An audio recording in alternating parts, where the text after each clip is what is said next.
Everyone in an organization, regardless of their educational background or the work that they do in that organization, must understand some basics of financial management so that they can be better at managing the organization's financial resources.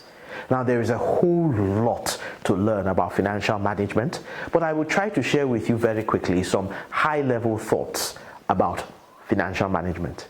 The first thing is, what are the sources of business finance? Businesses can raise money from shareholders, which we call equity, from borrowing, which we call corporate debt, or from their business operations, your sales and your sales revenue. The most sustainable source of finance is from sales and your sales revenue, without which it will be difficult to get finance from shareholders or even from lenders. The next thing that's important to talk about is the nature of accounting. You see, what is accounting? Accounting is the process of keeping the records of all financial transactions that take place in an organization and putting in place a system that allows you to use the information so recorded to make appropriate and effective decisions. Now, building on what accounting is, there are certain principles that underlie accounting. The practice of accounting is guided by what we call accounting concepts, by accounting conventions, by accounting standards, and accounting policies. The accounting concepts include things like matching, like the accrual concept, like the realization concept, like the going concern concept, and the cost concept. While we have conventions that include conservatism, consistency, full disclosure, and what we call materiality.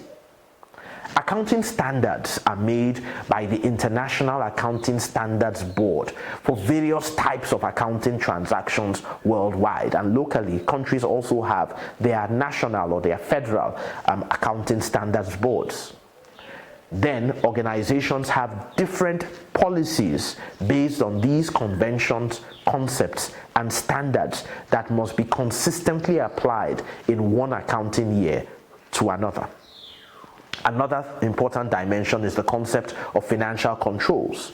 Now, to ensure the prudent management of your financial resources, controls have to be put in place, both physical controls and what we call fiscal controls, like your expense controls, your approval limits, and even rules for handling cash. Everyone also needs to understand the basic financial statements. You see, at the end of each year, financial statements like the statement of financial position, which we call the balance sheet, the statement of comprehensive income, which we also call the profit and loss account, as well as the statement of cash flows, are prepared and audited by the companies. They are usually analyzed internally and externally for the purpose of decision making. Knowledge about the basics of financial management should be pervasive in your organization, especially for professionals and managers who will grow into roles where they need to take serious business decisions.